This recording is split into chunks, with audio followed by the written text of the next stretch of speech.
नमस्कार साथियों, स्वागत है आप लोगों का teaching Manish Kumar YouTube channel पर।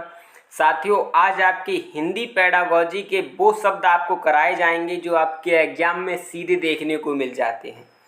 उसके साथ में आज हिंदी पेडागोजी के वो महत्वपूर्ण वाक्य हैं जो सीधे आपके एग्जाम में आते हैं, उन्हें आप सही और गलत तुरंत करके देख सकते हैं। क्लास आप लोगों के लिए मोस्ट इम्पोर्टेंट होने वाली है। जो बच्चे नए जुड़े हैं उनको बता दें तो हम आपके लिए आपके सीटेट एग्ज़ाम में जो बहुत ही कठिन शब्द आते हैं, जिनका आपको अर्थ पता नहीं होता, उनका आपको अर्थ करा रहे हैं।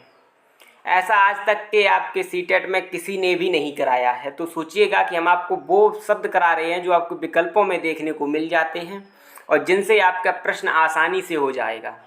अगर आपको उन विकल्प में उन शब्दों का अर्थ पता होता है तो आप उन प्रश्नों को आसानी से कर लेते हैं। तो हर वो शब्द आपको कराया जा रहा है जिनका आपको एग्ज़ाम में, जिनकी आपको काफ़ी ज़्यादा ज़रूरत है। शुरू करते हैं क्लास पर। जो बच्चे चैनल पर नए जुड़े हैं, चैनल को सब्सक्राइब करेंगे। क्लास को दोस्तों के साथ में, रिश्तेदारों के साथ में, जहाँ कहीं भी या जो कोई भी सीटेट एग्ज़ाम की तैयारी कर रहा है उस बच्चे तक इस क्लास को पहुँचाएँगे। चलिएगा, शुरुआत करते हैं क्लास की। पहले बात करें आपके घोषणात्मक ज्ञान क्या है, इसके बारे में जान लेते हैं। तो इसमें क्या होता है, इसमें अध्यापिका व्याकरण की कक्षा में सबसे पहले व्याकरण के नियम बताती है और समझाती है कि नियम ऐसे बनते हैं और संदर्भ में इनका प्रयोग कैसे किया जाता है। ठीक है, मतलब इसमें क्या होता है घोषणात्मक ज्ञान में कि इसमें बच्चे को ये बताया जाता है कि व्याकरण के नियम पहले बताए जाते हैं तथा ये समझाया जाता है कि नियम बनते कैसे हैं और इनका प्रयोग जो होता है संदर्भ के अनुसार किस प्रकार होता है। इसके बाद विद्यार्थियों को इसके प्रश्न भी दिए जाते हैं।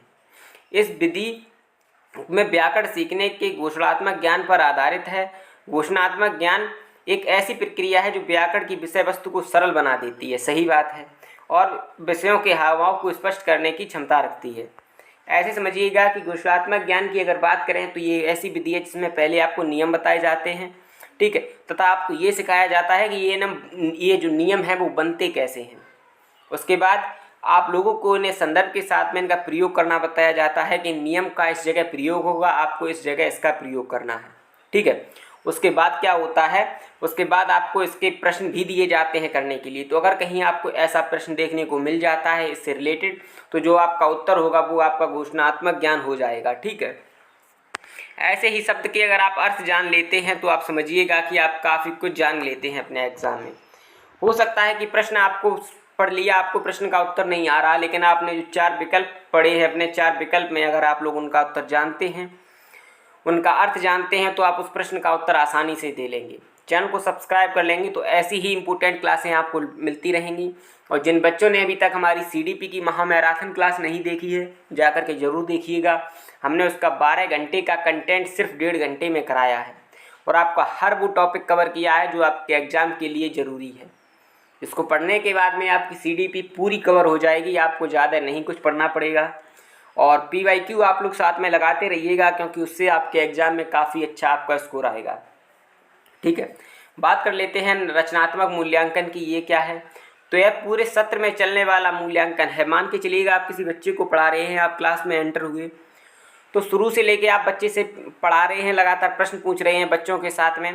तो इस तरीके का जो मूल्यांकन होता है वो हमारा रचनात्मक मूल्यांकन कहलाता है। अब ऐसा नहीं है कि आप पढ़ा रहे हैं, बच्चों पढ़ रहे हैं कि नहीं पढ़ रहे हैं, बच्चा क्या सीखना चाह रहा है, ये चीज़ हम जान ही नहीं पा रहे हैं, तो ये हमारा अच्छा मूल्यांकन नहीं होता। रचनात्मक मूल्यांकन एक सबसे अच्छा मूल्यांकन का उदाहरण है। इसमें आप साथ में बच्चों को पढ़ाएंगे, उनसे प्रश्न करेंगे, उनसे जानेंगे उनके बारे में कि वो कितना जानते हैं, वो क्या सीखना चाहते हैं। ठीक है, इस तरीके का जब मूल्यांकन किया जाता है तो हमारा रचनात्मक मूल्यांकन कहलाता है। यह पूरे सत्र में चलने वाला मूल्यांकन है। इसमें विद्यार्थी सक्रिय होकर चीज़ों को सीखता है और हमें यह पता चल जाता है कि विद्यार्थी में कहाँ पर कोई कमी रह गई है या विद्यार्थियों ने कितना सीखा है। ठीक है, और विद्यार्थियों की अधिगम की जो कमियाँ रह गई हैं उन कमियों को कैसे दूर किया जाए, इसके बारे में भी हमें जानकारी मिल जाती है। रचनात्मक मूल्यांकन आपके लिए एक पॉजिटिव शब्द है। अगर आपके प्रश्न पॉजिटिव है तो आप रचनात्मक मूल्यांकन पर जा सकते हैं। ठीक है, अगला आपका है योगात्मक मूल्यांकन क्या है, इसके बारे में जान लेते हैं। तो ये जो सत्र के अंत में मूल्यांकन होता है, मान के चलिएगा आपने किसी बच्चे को कोई टॉपिक पढ़ाया, पूरा टॉपिक पढ़ाने के बाद में, पूरा सत्र खत्म होने के बाद में आप उसका मूल्यांकन कर रहे हैं, आपने उसके बीच में उसके बारे में कुछ नहीं जाना, जब आप पढ़ा रहे थे तब तो आपने उसके बारे में कुछ पूछा नहीं कि उसे समझ में आ रहा है या नहीं आ रहा है, लेकिन जब आपका सत्र खत्म हुआ तब आप उस बच्चे से प्रश्न कर रहे हैं कि आप इसका उत्तर दीजिए। तो ये जो मूल्यांकन होता है उतना ज़्यादा कारगर साबित नहीं होता है, ठीक है। तो ये सत्र के अंत में होने वाला मूल्यांकन है। इसमें विद्यार्थी को केवल पूरे सत्र के अंत में मूल्यांकन किया जाता है। एवं जब ये मूल्यांकन किया जा रहा था तो इसे क्या कहते हैं, इसे योगात्मक मूल्यांकन कहते हैं, जो सत्र के अंत में होता है। इसमें लगातार शिक्षण के दौरान आपका मूल्यांकन पर इसमें ध्यान नहीं दिया जाता है, ठीक है। आगे बढ़ते हैं, आपका है निदानात्मक मूल्यांकन। तो हमने आपको पहले भी क्लासों में आपको निदानात्मक और उपचारात्मक शिक्षण के बारे में बता दिया है, इसीलिए कहते हैं कि पिछली क्लासें जो मोस्ट इम्पोर्टेंट हैं वो आप लोग देखिएगा जा करके। आपको हर वो शब्द करा दिया गया है जो आपके एग्जाम में आपको सीधे देखने को मिल जाता है। बात करें निदानात्मक मूल्यांकन की, तो निदान मतलब जानना, तो मतलब किसी विद्यार्थी की शिक्षण के दौरान जो कमियां रह गई हैं उन कमियों के बारे में जानने के लिए जो मूल्यांकन किया जा रहा है वो हमारा निदानात्मक मूल्यांकन कहलाता है। क्या कि जो विद्यार्थी मान के चलिएगा कोई चीज़ सीख रहा है, लेकिन उसके सीखने में जो उसकी कमियां आ रही हैं उन कमियों को लिए जो हम मूल्यांकन करते हैं उसे देखते हैं कि इसकी क्या कमियां रह गई हैं, उन कमियों को जानते हैं। तो वही कमियों को जानना जो है वो हमारा निदानात्मक मूल्यांकन के अंतर्गत आता है। और जब इन कमियों को दूर किया जाता है तो उसके लिए हम उपचारात्मक शिक्षण का प्रयोग करते हैं, ठीक है। मतलब किसी विद्यार्थी के शिक्षण के दौरान जो कमियां होती हैं उनको जानने के लिए तो हम निदानात्मक का प्रयोग करते हैं। और जब उनको दूर किया जाता है तो अब जैसे कोई बीमारी है, कोई कमी है, तो उसको दूर करने के लिए हम उपचार ही तो करेंगे, तो इसीलिए इसमें क्या आ जाएगा, इसमें आ जाएगा उपचारात्मक शिक्षण। आगे देख लेते हैं उपख्यानात्मक अभिलेख आपका क्या होता है।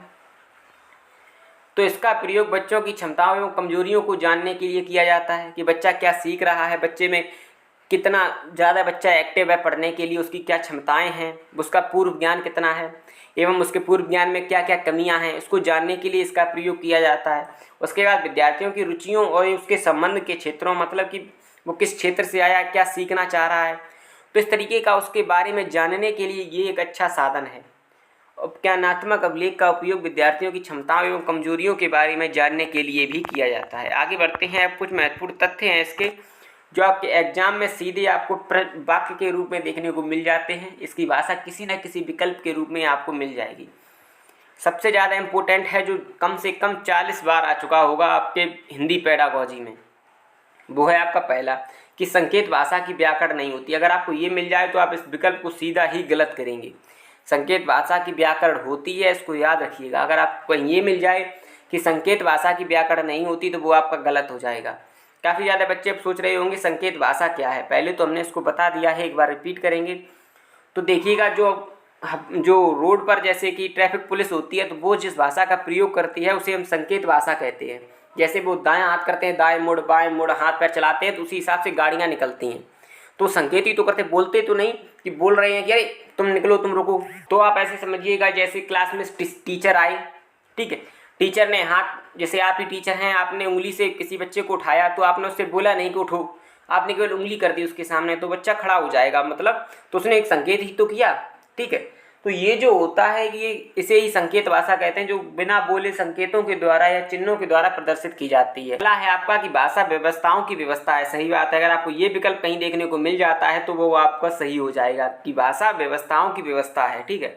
अगला है आपका कि समावेशित युक्तियों के माध्यम से, अगर किसी भी कक्षा को हम समावेशित युक्तियों के माध्यम से पढ़ाएंगे तो हमारी कक्षा एक अच्छी तरीके से होगी और हमारी कक्षा एक सही तरीके से चल सकेगी। किसी भी चीज़ को अगर हम आगमनात्मक तरीके से पढ़ाएंगे, आगमनात्मक तरीका हमने आपको बताया था कि जिसमें क्या होता है, उदाहरण से नियम की ओर चलता है, जो कि एक अच्छा तरीका है सीखने के लिए, आगमनात्मक तरीका, ठीक है, पढ़ाएंगे। बाल अनुकूलन, संजीव और सक्रिय एवं संसाधन पूर्ण तरीके से बच्चे को तैयारी कराएंगे, ये सभी हमारे पॉजिटिव शब्द हैं। संप्रेषणात्मक दक्षता का विकास करेंगे, बच्चों में तनाव मुक्त परिवेश का सृजन करेंगे। तो ये जो शब्द हैं जो आपके एग्जाम में हिंदी पेडागॉजी में देखने को मिल जाते हैं, चाहे आपके पेपर फर्स्ट हो या पेपर सेकंड हो, तो ये सभी शब्द आपके पॉजिटिव शब्द हो जाएंगे, ठीक है, केवल पहले शब्द को छोड़कर कि संकेत भाषा की व्याकरण नहीं होती। अगला है आपका कि लेव बायोस्की का मत है कि उच्चतर क्रम की मानसिक प्रक्रियाएं किसके द्वारा समान लिखित होती हैं, तो वो आपकी जो होती है वो मनोवैज्ञानिक उपकरण के द्वारा होती हैं। समावेशित होगा यहाँ पे, ठीक है, समालिखित नहीं होगा, समावेशित होगा। तो लेव बायोस्की का मत है कि उच्चतर क्रम की जो मानसिक क्रियाएं होती है, जो उच्च क्रम की मानसिक क्रियाएं होती हैं, वो मनोवैज्ञानिक उपकरण के द्वारा ही समावेशित होती हैं। अगला आपका प्रभावी समस्या समाधान कौशलों के विकास के योगदान देता है। कौन देता है? तो वो आपका समस्या समझ बनाना, या तो आपका समस्या समाधान कौशल हो गया, दूसरा आपका हो गया समझ बनाना। ठीक है, तो ये आप लोगों के लिए ज़रूरी जो चीज़ें हैं वो हैं। अगली आपके बारे में जान लेते हैं रूब्रिक्स क्या है। तो ये एक तरीके से आपका रिवीजन हो रहा है उन शब्दों का जो आपके विकल्पों के रूप में आपको देखने को मिल जाते हैं। तो यह एक आकलन उपकरण है जो विद्यार्थियों के काम में लिखित, मौखिक एवं दृश्य सभी घटकों के उपलब्धि मानदंड को स्पष्ट रूप से अंकित करता है। मतलब विद्यार्थियों के सभी प्रकार के मूल्यांकन के लिए इसका प्रयोग किया जाता है। ये एक मूल्यांकन की प्रणाली है या उपकरण है, ऐसे समझिएगा आकलन का। क्लास आप लोगों के लिए मोस्ट इम्पोर्टेंट होती है। इन क्लासों को आप लोग पूरा देखिएगा। हर शब्द का आपको अर्थ समझाया जाता है। हम आप लोगों के लिए इतनी मेहनत कर रहे हैं, हर शब्द को पहले उन शब्दों को देखना आपके PYQ के लिए। ऐसे समझिएगा कम से कम 60 से 70 आपके PYQ क्वेश्चन पेपर्स को पढ़ना, उनका अर्थ समझना, उनको देखना, उसके बाद में उसका अर्थ निकाल करके आसान भाषा में आपको समझाना। ये जो चीज़ें होती हैं वो आप लोगों के लिए काफ़ी ज़्यादा ज़रूरी होती हैं। इन सभी के लिए हम आपको वो कंटेंट लेकर के आ रहे हैं जो आपके पेपर में बन सकता है। ऐसे समझिएगा कि हर शब्द आपके लिए काफ़ी ज़्यादा ज़रूरी है। जिन बच्चों ने पिछली क्लासें नहीं देखी हैं वो आप लोग पिछली क्लासें सारी क्लासें देख डालिएगा। 10 से 15 मिनट की ही क्लासें हैं वो। और CDP की जो महामैराथन क्लास है उसको देखिएगा, उसमें आपके 30 में 30 पक्के होने वाले हैं। आपके लिए ऐसा कंटेंट शायद ही आपको कहीं मिले। इन शब्दों का अर्थ कोई इस तरीके से नहीं कराता जो हमने आपको कराया है। ध्यान रखिएगा अपना, शेयर सब्सक्राइब जरूर करिएगा क्लास को, और बताइएगा क्लास आपको कैसी लगी। चलते हैं, ध्यान रखिएगा और बोलिएगा हमारे साथ। जय हिंद।